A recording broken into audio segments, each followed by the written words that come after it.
샬롬, 이동춘 목사입니다. 오늘도 여러분의 삶이 주님의 평안으로 가득하시길 기원하며 하나님의 말씀을 나누겠습니다. 오늘 주시는 말씀은 신명기 30장 11절로부터 16절의 말씀입니다. 이 말씀 중에 15절과 16절을 읽겠습니다. 보라, 내가 오늘 생명과 복과 사망과 화를 내 앞에 두었나니 곧 내가 오늘 내게 명령하여 내 하나님 여호와를 사랑하고 그 모든 길을 행하며 그의 명령과 규례와 법도를 지키라 하는 것이라. 그리하면 내가 생존하며 번성할 것이요 또 내 하나님 여호와께서 내가 가서 차지할 땅에서 내게 복을 주실 것임이니라. 아멘. 신명기 30장 11절부터 16절 말씀을 본문으로 엄청난 복을 누릴 수 있는 법이라는 제목으로 말씀을 나누도록 하겠습니다. 신명기는 가나안 입국을 목전에 둔 이스라엘 백성에게 주신 하나님의 말씀입니다. 이것은 40년의 광야 생활을 종지부찍는 의미가 있습니다. 그런데 신명기를 주신 하나님의 속내는 이제부터가 진짜 시작이다. 자, 다들 잘해보자 입니다. 애굽의 노예 생활, 광야의 천막 생활은 일시적이고 불안정한 특수 상황이었습니다. 그렇기에 신앙적 삶에 다소 변명과 핑계가 통할 여지가 있었습니다. 그러나 가나안은 영원히 살 땅이기 때문에 더 이상 특수 상황이라는 핑계가 통할 수 없게 되었습니다. 그래서 그동안은 상황에 따른 말씀을 주시던 하나님이 가나안을 목적에 두고는 아예 법조문을 내놓으셨습니다. 신앙생활 A에서부터 Z에 이르기까지 조목조목 말씀을 주셨습니다. 이것이 신명기입니다. 그리고 본문을 통해 신명기 말씀 전체에 대한 단속을 하셨습니다. 그렇게 본문은 신명기 전체를 놓고 볼 때 매우 중요한 의미가 있습니다. 무엇보다도 본문은 신명기를 주신 이유를 이해할 수 있습니다. 15절로부터 16절입니다.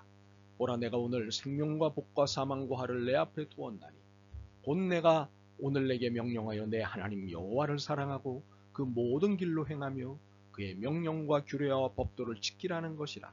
그리하면 내가 생존하며 번성할 것이요 또 내 하나님 여호와께서 내가 가서 차지할 땅에서 내게 복을 주실 것임이니라. 첫째, 생명과 복을 주고 싶어 하시는 하나님을 드러내셨습니다. 사망과 화가 아닌 생명과 복을 주고 싶어 하십니다. 이유는 분명합니다. 약속의 백성이기 때문입니다. 아브라함을 택하시고 아브라함을 통해 약속하신 것이 무엇입니까? 생육과 번성입니다. 생명과 복입니다. 약속하신 이것을 주고 싶으셨습니다. 둘째, 하지만 약속의 효력은 조건적이었습니다. 명령하신 것을 지키는 조건입니다. 하나님을 사랑하고 그 모든 길로 행하며 그의 명령과 규례와 법도를 지키는 조건입니다. 이 조건을 충족시킬 때 생존과 번영과 복을 받을 수 있습니다. 그런데 바로 이 두 번째가 문제의 걸림돌입니다. 엄청난 선물을 약속받은 것은 기쁨이지 문제가 아닙니다. 문제는 내가 무엇을 해야 한다고 할 때 생깁니다. 특히 그 조건이 어렵다고 느껴질 때가 문제가 생깁니다. 괜한 의심도 합니다. 준다는 걸까? 주지 않겠다는 걸까? 이렇게 의심할까봐 우리의 속을 꿰뚫고 계신 하나님이 11절로부터 14절을 선제적으로 설명하셨습니다.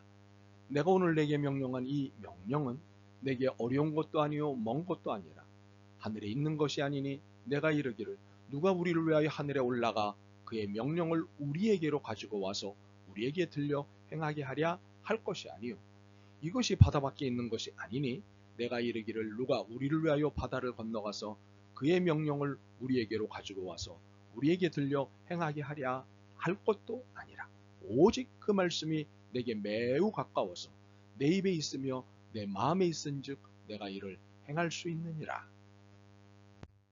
이 말씀은 우리의 의심을 읽으셨다는 것입니다. 이렇게 어려운 조건을 내놓으신 것은 선물을 주고 싶지 않으신 게야 라며 의심하는 것을 읽으신 것입니다. 사실 출애굽에서부터 광야 40년 동안 이스라엘이 하나님께 보여드린 것은 불만 가득한 의심이었습니다. 하나님은 이것을 수도 없이 참으셨습니다. 그래서 아예 내놓으신 말씀이 내가 오늘 내게 명령한 이 명령은 내게 어려운 것도 아니요 먼 것도 아니다 였습니다. 무슨 뜻입니까? 내 명령은 하나도 안 어렵다. 둥구름 잡기도 아니니 매우 현실적이다. 그러니 쫄지 마라 입니다. 그리고 이것에 대한 하나님의 설명이 재미있습니다. 하늘에 있는 것이 아니니 바다 밖에 있는 것이 아니니, 이러한 설명은 지킬 수 없는 것, 알 수 없는 것, 비현실적인 것, 저 세상에서나 할 수 있는 것을 명령하신 것이 아니라는 말씀입니다. 충분히 지킬 수 있고 누구나 할 수 있고 현실에서 꼭 필요하고 실용적인 명령을 하셨습니다. 그렇기에 하나님의 조건적 제한에 문제를 제기하고 불만을 갖는 것은 옳지 않다고 못 박으신 것입니다. 그러면 생명과 복의 약속, 생명과 복의 선물을 받을 수 있는 일은 어렵지 않다고 설명하신 것입니다. 그러면 이미 주님은 무엇인가를 해놓으셨습니다. 그것은 의심하고 불만하는 마음에 이미 말씀을 두셨다는 사실입니다. 이는 우리가 하나님의 조건을 이행할 수 있도록 이미 모든 조건을 구비시켜 놓으셨다는 것입니다. 할 수 없는 것이 아니라 할 수 있도록 모든 요건을 다 마련해 놓으셨다는 것입니다. 그러니 더 이상 구시렁대지 말라는 경고 겸 위로입니다. 참으로 하나님의 은혜는 이러하신데 우리는 그것도 모르고 쭈뼛거립니다. 불만 가득하여 구시렁댑니다. 우리가 이러할 것임을 미리 짐작하신 하나님이 대안을 마련해 놓으셨습니다. 내가 오늘 내게 명령한 이 명령은 내게 어려운 것도 아니요 먼 것도 아니라 오직 그 말씀이 내게 매우 가까워서 내 입에 있으며 내 마음에 있은즉 내가 이를 행할 수 있느니라. 하나님이 가나안을 약속하신 것은 복을 주고자 하신 것입니다. 그렇게 내가 오늘 내게 명령하여 내 하나님 여호와를 사랑하고 그 모든 길로 행하며 그의 명령과 규례와 법도를 지키라 하는 것이라 는 말씀을 무수할 필요가 없습니다. 더욱이 불만을 가질 이유는 조금도 없습니다. 이제 애굽에서의 고생, 광야에서의 고난에 종지부를 찍고 새하늘과 새 땅에서 마음껏 살게 하시려는 하나님의 사랑이 바로 이 신명기의 말씀, 하나님의 말씀입니다. 그렇다면 신명기의 말씀이 우리에게 주는 메시지는 무엇일까요? 지금은 모압 평야지만 곧 가나안에 들어가게 될 것이다. 그런데 가나안에는 내가 준비한 엄청난 복이 있다. 그 복을 누릴 수 있는 모든 준비를 내가 다 해놨다. 그러니 너희는 내가 명령한 모든 말씀을 순종만 하여라. 그것이면 된다. 그렇습니다. 여기 모압 평야에서 하나님이 우리에게 하시는 말씀은 분명합니다. 자, 가자. 가서 이렇게 살거라. 모든 생명을 존중하고 평화를 위해 수고하고 사랑하며 살라는 말씀입니다. 그리고 옳음과 정의를 위해 애쓰라고 하십니다. 오직 하나님만을 바라보며 살라고 하십니다. 더도 덜도 아닙니다. 여기까지면 된다고 하십니다. 아멘. 주님, 여기에서 이제서야 주님의 뜻을 깨달았습니다. 주님이 다 준비해 놓으신 은혜의 밥상에 숟가락만 얹으면 된다는 사실을 깨달았습니다. 여태껏 불평과 시부로 구시렁대던 저희를 용서하옵소서. 예수 그리스도의 이름으로 기도드립니다. 아멘. 오늘도 여러분의 믿음과 삶을 응원합니다. 사랑합니다.